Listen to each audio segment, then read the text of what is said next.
Good morning.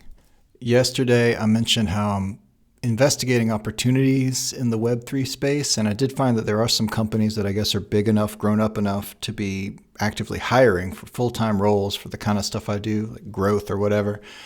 And I also mentioned that I'm not really interested in a full-time role, so I thought I'd elaborate on that. So I see a few reasons why a full-time job is probably not a fit for me, and none of this is absolute. But the first reason is a full-time job limits your upside, limits your income. And there's plenty of jobs that pay a whole bunch of money, probably more than you realistically need.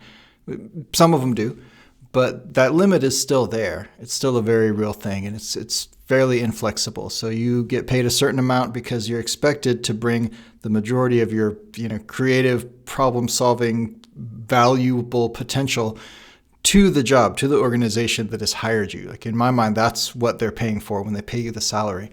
Not to mention, some people out there got it in them to work, 80 hours a week and have 5 side hustles and respect, but that's not me. I don't have that kind of energy. I would burn out really fast. So a full-time job kind of means all in on everything you're doing that has earning potential is accruing to this organization, and your salary is your salary, and that's a cap. And so I can't say I've out-earned what I might have earned as a full-time employee while I've been a consultant.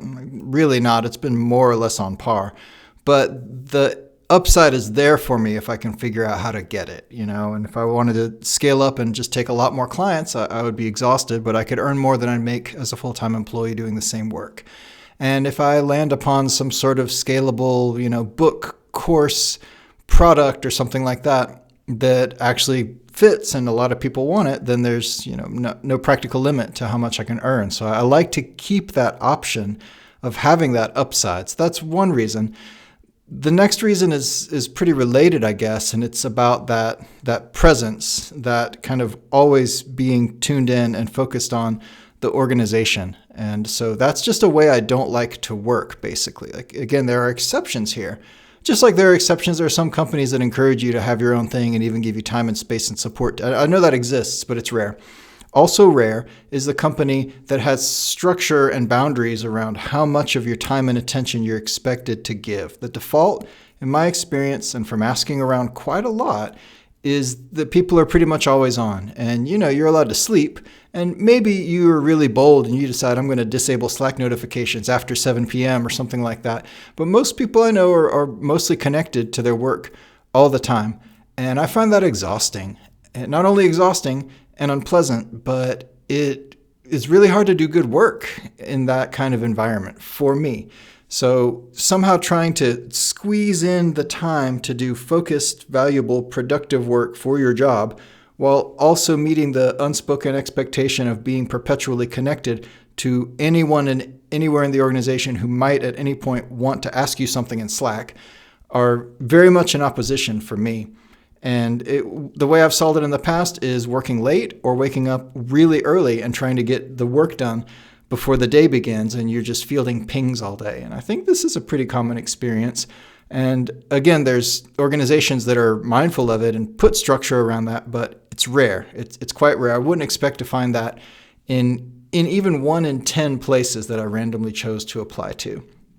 And then the final reason is it's just about leadership. It's about management. And in a sense, I think the whole always on, just show up and we'll ping you and tell you what to do, not really a big plan, not a lot of structure around what you're supposed to do or what you're really here for. You're just here to take orders and we'll figure it out. That type of working is optimized for the convenience of management. It's not optimized for productive output. It's optimized for we don't have to think about stuff or put structure in place. We can just get on Slack and we'll figure it out, or we'll get on Zoom and we'll figure it out. And that's how everything gets done.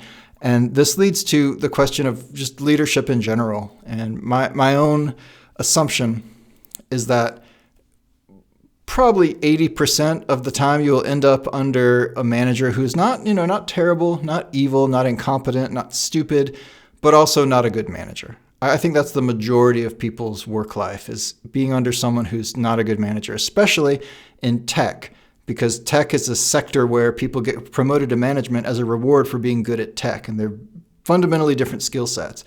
And not only that, but people don't necessarily, in my experience, almost never have the interest in cultivating management, leadership, people skills as a distinct skill set the way they would dive into a new JavaScript library. It's just not a thing.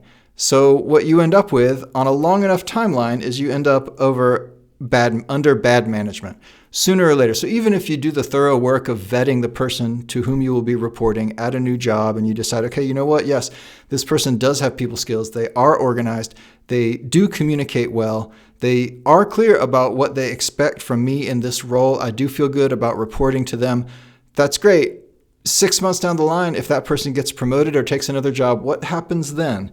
So the risk of ending up under an inept or disinterested manager is the third thing that scares me off of full-time positions. So again, the limited upside and the always-on expectation and the risk of poor management. When I think about those three things and think about what it would take for a job offer to successfully overcome those for me, it's just really hard. And in my mind, it doesn't even make sense to look for that. It doesn't even make sense to do the work of filtering opportunities and saying, well, maybe this one, well, maybe that one. Because I would say I think we're talking now at this point, maybe 3% of jobs. I just made up that number, but I don't think it's much more than that. It could be even less. So, 97 plus out of 100 jobs I might pursue will be unacceptable in one of these three forms. And that's why I think of myself as unemployable.